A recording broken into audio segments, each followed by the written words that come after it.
வணக்கம். உங்கள் எஸ் ராமசிவனேசன்.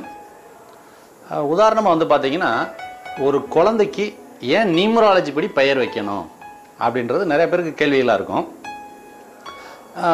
நடைமுறை வழக்கில் வந்து பார்த்தீங்கன்னா, எந்த நட்சத்திரத்தில் ஒரு குழந்தை பிறக்குதோ ஒவ்வொரு நட்சத்திரத்துக்கும் சில எழுத்துக்கள் வந்து பழங்காலத்தில் சொல்லப்படுது ஜோதிட முறைப்படி. உதாரணமாக மக நட்சத்திரத்தில் ஒரு குழந்தை பிறந்தது அப்படின்னா மா, மீ, மு, மே இந்த எழுத்துக்கள் ஆரம்பிக்கணுன்றது ஒரு பழைய ஒரு மரபு. நிறைய பேர் என்னன்னு கேட்டீங்கன்னா, அந்த எழுத்துல ஆரம்பிக்கணும் அப்படின்னு சொல்லி ஆசைப்படுவாங்க.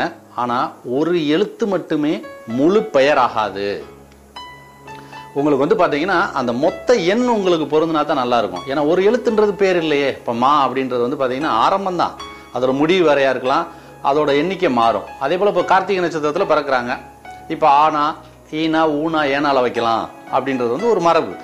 ஆனா அந்த எழுத்து வந்து பாத்தீங்கன்னா இப்ப அனிதா அப்படின்னு எடுத்தோம்னா ஒரு பேரு, அந்த பேர் வந்து பாத்தீங்கன்னா 17, நியூமராலஜில 8ன்னு வந்துடும். அப்ப பொருந்தாது. அப்ப அந்த மரபு ரீதியா வைக்கிறது வந்து நமக்கு அதிர்ஷ்டத்தை தருதா அப்படின்னு நம்ம அனலைஸ் பண்ணோம்னா, இந்த நட்சத்திரப்படி வைக்கிறதே பெயர் ராசி பார்க்கறதுக்காக ஜோதிடர்களின் வசதிக்காக வைக்கப்பட்ட ஒரு முறை. அப்ப அதுல வந்து பாத்தீங்கன்னா இன்னைக்கு வந்து எல்லாருமே நம்ம ஜோதிடம் பார்க்கணும், ஜாதகம் பார்க்கணும் அப்படின்னா எல்லாருமே நீங்க ஜாதகத்தை எடுத்துட்டு வந்து பாத்துறீங்க. அப்ப அந்த அது ஜாதகம் பார்க்கறதுக்காக மட்டுமே நம்ம பேர் அப்படி வைக்க வேண்டிய அவசியம் இல்லை. ஆனா விரும்புனா அந்த எழுத்து வர்ற மாதிரியும் சேர்த்து நியூமராலஜி படியும் வைக்கிறது தான் புத்திசாலித்தனம். அப்ப உதாரணமா ஒரு குழந்தை வந்து 1ஆம் தேதி பிறக்குதுன்னு வச்சுக்கோமே, அதோட கூட்டு எண் வந்து பாத்தீங்கன்னா 5 அப்படின்னு எடுத்தோம்னா அந்த குழந்தைக்கு வந்து 1ல பேர் வைக்கலாம், 3ல பேர் வைக்கலாம், 9ல பேர் அமைக்கலாம், அந்த டோட்டல் நம்பர் 5ல வைக்கலாம். அதுனா முதல் எண் 1 கூட்டு எண் 5 அப்படின்னா சில பேருக்கு புரியாது. உதாரணமா தேதி, மாதம், வருடம் அதெல்லாம் கூட்டி வர்றதான் விதியன், கூட்டு எண் சொல்லுவோம். அந்த ஃபர்ஸ்ட் டேட் இருக்கு இல்லைங்களா, அதான் உடல் எண் அப்படின்னு சொல்றது கார்பரல் நம்பர். உதாரணமா 1, 10, 19, 28 அதுக்கப்புறம் சிங்கிள் டிஜிட் கொண்டு வந்து 1ன்னு எடுத்துக்கிடுவோம். இப்போ இந்த 1ஆம் தேதி பிறந்தவங்களுக்கு கூட்டு எண் அந்த தேதி, மாதம், வருடம் கூட்டி 5 வரும்போது இந்த 1, 5க்கு நம்ம 1, 3, 5, 9ல பெயர் அமைக்கலாம். ஆனா இதுல எந்த எண் வலிமைன்னு பார்க்கணும். அதுதான் ரொம்ப ரொம்ப ரொம்ப ரொம்ப இம்பார்ட்டன்ட். 1ஆம் தேதி பிறந்ததுக்காகவே ஒரு குழந்தைக்கு வந்து 1 வந்து சிறப்பா இருக்கும்னு எடுத்துக்க முடியாது. உதாரணமா வந்து பாத்தீங்கன்னா 37 மிகச்சிறந்த எண். நிறைய IAS IPS வந்து பாத்தீங்கன்னா 37ல தான் இருக்காங்க. நிறைய மினிஸ்டர்ஸ் இருக்காங்க. அரசியல் அரசாங்கத்துல வந்து தலைமை பொறுப்பு ஏற்பவர்கள்லாம் 37ல இருக்காங்க. உதாரணத்துக்கு நம்ம முன்னாள் முதல்வர் எம் கருணாநிதி அப்படின்னு போட்டு பாத்தீங்கன்னா அவரோட பேர் வந்து 37 37 தான். APJ அப்துல் கலாம் அறிவியல் துறையிலிருந்து அவங்க வந்து பாத்தீங்கன்னா அரசியல்ல வந்து ஒரு நாட்டோட தலைமை பொறுப்பை ஏற்றுக்கிட்டாங்க. அவங்களோட பேர் 37 தான். ஆனா இதே 37 உள்ள பெயர் எண்ணிக்கையில உடையவங்க நிறைய பாத்தீங்கன்னா பாய்லர் பக்கத்துல ஒர்க் பண்ணுவாங்க. உஷ்ணத்துக்கு பக்கத்துல, ஹீட்டுக்கு பக்கத்துல நிறைய வந்து பாத்தீங்கன்னா அந்த காலவாசல், சேம்பர் அந்த மாதிரி இதுல நெருப்புக்கு பக்கத்துல ஒர்க் பண்ணுவாங்க.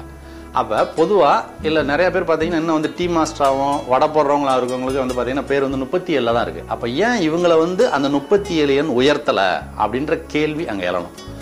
அப்ப அதை நம்ம ஆராய்ச்சி பண்ணோம்னா இவங்களுக்கு வந்து ஜாதகத்திலேயோ சோடியாக் சிஸ்டத்திலேயோ அவங்க அனலைஸ் பண்ணும்போது அவங்க விரல் நுனியில் உள்ள ரேகையிலேயோ சூரியன் வந்து மிக மிக பலவீனமா இருக்கு.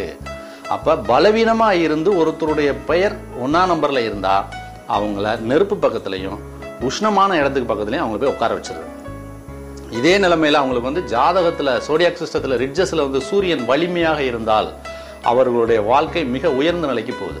அவங்க தான் அரசியல்ல அரசாங்கத்துல தலைமை பொறுப்புகளுக்கு வர்றாங்க. அதனால உங்களுடைய குழந்தைகளுக்கு பெயர் அமைக்கும் போது எந்த கிரகம் வலிமையாக உள்ளதுன்னு அனலைஸ் பண்ணணும்.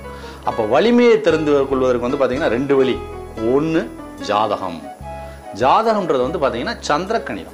நம்ம சவுத் இந்தியாவில் மட்டும் பார்க்குறோம். ப்ரிடிக்ஷன்ஸுக்கு பெஸ்ட் பலன்கள் பார்த்து கொள்வதற்கு வந்து பார்த்தீங்கன்னா இந்த முறை வந்து நிராயண முறைன்றது நம்ம ரொம்ப ரொம்ப ரொம்ப உகந்தது. அப்போ அதை அனலைஸ் பண்ணலாம். என்ன லக்னம், பிறந்தப்போ உள்ள கிரக அமைப்பு என்ன, அந்த கிரகம் எத்தனாம் இடத்துல இருக்குது, அதோட வலிமை என்ன அப்படின்னு நம்ம அனலைஸ் பண்ணிக்கலாம்.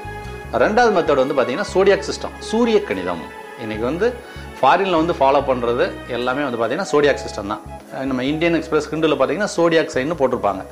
இந்த டேட்ல இருந்து இந்த டேட்ல இருந்து பிறந்தவங்களுக்கு வந்து பாத்தீங்கன்னா இந்த சைன் அப்படின்னு வரும். உதாரணமா மார்ச் 21ல இருந்து மார்ச் 22ல இருந்து ஏப்ரல் 21 வரைக்கும் பிறந்தவங்க ஏரிஸ், மேசம் அப்படின்னு போட்டிருக்கும்.